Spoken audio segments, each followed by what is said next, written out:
Welcome back, everyone, to another episode of Norton Man Reviews as we go through another issue of X-Men for another chapter in the X-Men Onslaught storyline. Well, it's not X-Men Onslaught storyline anymore. It is now spilled over, as you can see, into the entirety of the Marvel Universe. You got Captain America, Thing, some other Avengers around here on this cover, as well as some fucking Sentinels. So, where did we leave off? In the last couple of episodes, we looked through X-Men Onslaught, as Onslaught had his first major confrontation with the X-Men, and it was revealed that he's Professor Xavier, and he's going to destroy the world. He's going to do all sorts of things. He's going to fuck everybody up. And you learn that X-Man, Nate Gray, had went to the Avengers for help because he knew somehow that Xavier was evil and Onslaught was a big deal. And you also saw the Fantastic Four, and that he had interest in the Franklin Richards, you know, the son of the Fantastic, or not all four, you fucking know who he is. But the end page of this issue, you see like the activation of the Sentinels. And like they just have one word, and it says Onslaught. And then following that, there's an issue of Uncanny X-Men, where all the Avengers and the X-Men finally came together.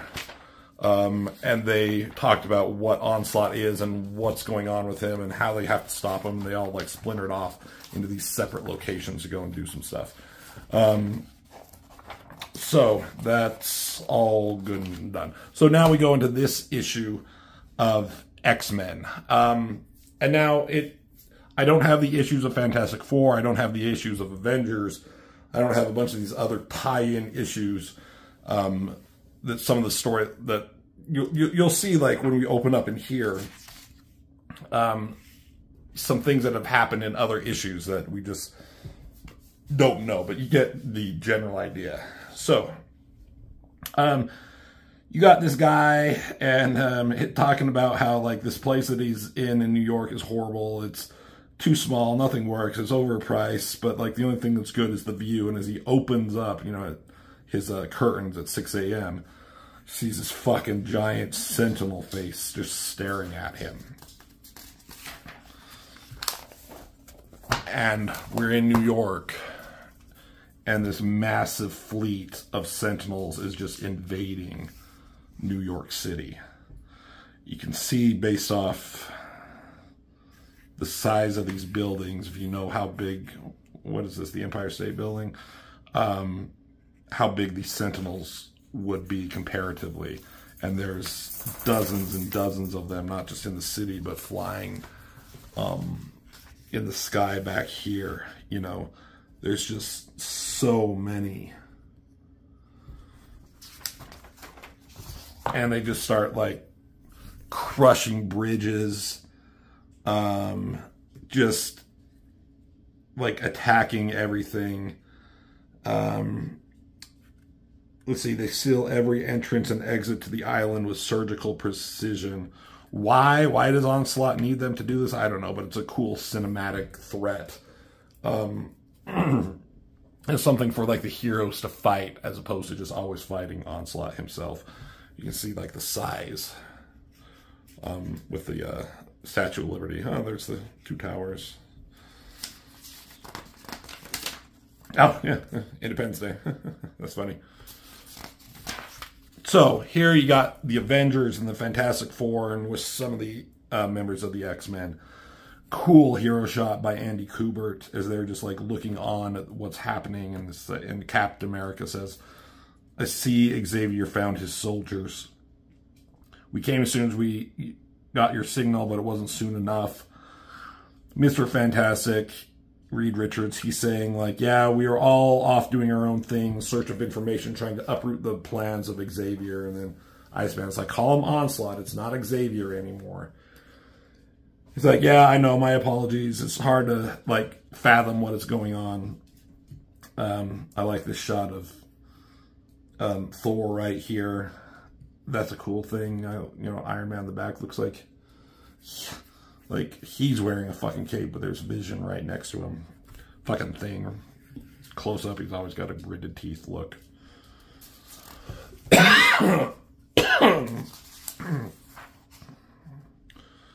So, pardon me, getting over a cold again. Bishop says, like, yeah, we thought Magneto had something to do with this, so it sucks that you weren't able to find him. I guess in the issue of Avengers that they were off to find Magneto, but they did find him, but they found, like, the younger version of Magneto. Mysteriously de-aged and apparently purged of his criminal tendencies, he's not our problem. In fact, he's anxious to help. And we also found Rogue with him at the same time. Now, if you know, this is not Magneto. This is not the real Magneto. This is a fucking clone version of him. His name is Joseph, so it's fine. It's whatever. So, silly, Bishop and Iceman. They're like, oh my god, Rogue and Magneto together. And Mr. Fantastic, he's kind of in the background here. They're talking about something that happened in the issues of Fantastic Four, where we confronted Onslaught directly, only to watch him kidnap my son, presumably to add Franklin's reality-bending powers to his own. But they're like, clearly the Sentinels are the handiwork. But then it cuts to like fucking Torch and Iceman, and they're fucking just arguing. Tensions are high, you know, and then you've got a fire and ice dynamic going on between them. Invisible Woman tells them to shut the fuck up. We have to work together. Then you got these two people, and it's Joseph and Rogue. And they're talking on top of the Four Freedoms Plaza just about all the carnage, how someone could terrorize innocent people. Like, what kind of person could do this? You know, he doesn't have any memories of being Magneto because he's not. But she says, like, it's a lost soul, a man driven to desperate measures by those who would persecute him. We got to do what we need to do to save him, give him a second chance. And then Gambit, who, like, has a relationship with Rogue, he's overhearing this, and he's like, I wonder if you're talking about Xavier or Magneto himself. So, that's all well and good. And then Captain America is like, okay, Thor team, you go this way. Quicksilver's team, you go this way. And, like, I'll go this way with my team. So, like, okay, guys, let's go. Let's go! So they all go off to basically fucking take on the Sentinels. Mr. Fantastic takes Iron Man, Giant Man, Bishop for some reason. If Beast were there, they would have taken him. But I don't know why they decided to take Bishop, just because. And they're going to try and create some kind of weaponry. And Mrs. Fantastic, Invisible Woman says in some sort of tracking device, or like, of course, we will find Franklin. So, wherever he is, and elsewhere, this looks like it's in some kind of like astral plane or something. But there's Franklin Richards, and he's captured by Onslaught. He's holding on to him. Here's like this little version of, he calls him Charlie, little Charlie, who was like an invisible friend to him and trying to coerce him, trying to get information. I don't know exactly what he was doing. But Franklin is all fucking freaking out. Thought he was my friend, and Onslaught's talking to him about how you're special, we need your powers, and we're gonna use you. Cuts to a Blackbird with Jean Grey, Cannonball, Cyclops, Psylocke, and Archangel, or Angel now. And this probably happened in an Excalibur issue. But they went and met with Moira McTaggart, and they got the Xavier protocols. And these protocols show in deadly detail how to neutralize each and every X-Man. Like, Xavier made these contingencies, much like Batman did in that, I forget what storyline, where Batman had, like, a way to defeat each Justice League member. Xavier had ways to defeat each X-Man, like their weaknesses, including Xavier himself.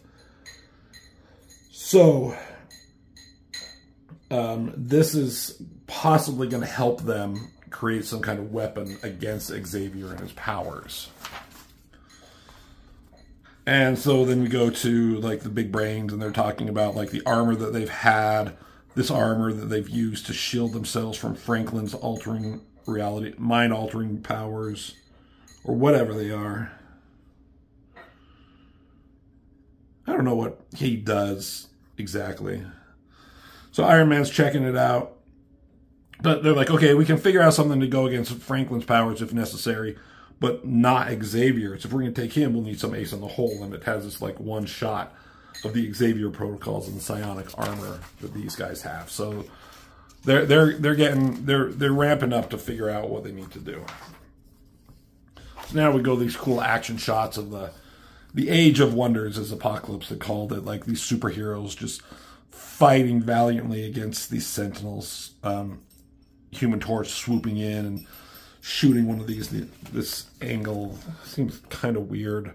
Is he shooting forward, but this looks like it's in the background? I don't know. Thor taking out one here, Archangel in the back. I like this picture of Captain America and the shield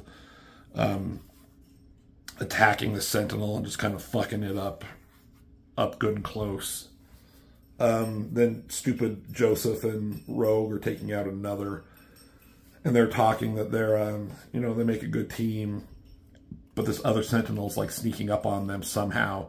But good thing Gambit's there telling them to always like watch your back. And Gambit kind of starts to say, because they don't know that, you know, they think this is Magneto in some version. They say that this is your fault because, you know, Onslaught's got a mean streak and Xavier got that from him. So Rogue's pissed at Gambit for like insinuating such a thing. But then while they're not paying attention, another Sentinel's coming up, but Iceman is able to take out that one. And as they keep talking, he points to something that's happening over in Central Park. And if you've seen Central Park, I never have, but I've seen it in movies and video games, like that Spider-Man video game. You know how big Central Park can be, and you can see the size. I'm sure this was like referenced from a photo of New York City. And you can see just how big this fucking Citadel thing that just appears in a flash is as it sits inside Central Park. Now this is a weird base of operations for Onslaught to do what? I don't know. I think it's just there because it's supposed to be cool. Is it cool? I don't know. So Onslaught appears and he just like is addressing Homo sapiens. Hear the words. Mutant kind shall not be savagely oppressed. This is the ascendance of the Homo superior race. And he says, people of the world, spice up your life. Right? That's what he's going to say. People of the world, spice up your... Nah, never mind. He says, people of the world. And they all move in because they know he's going to do something. Behold my mighty hand. And he sends out the shockwave and it hits like a comet. It says right here. And it like, the shockwave like just expands this bubble in an electromagnetic pulse. And it just fucks everything up. It's like a huge bomb that just hit.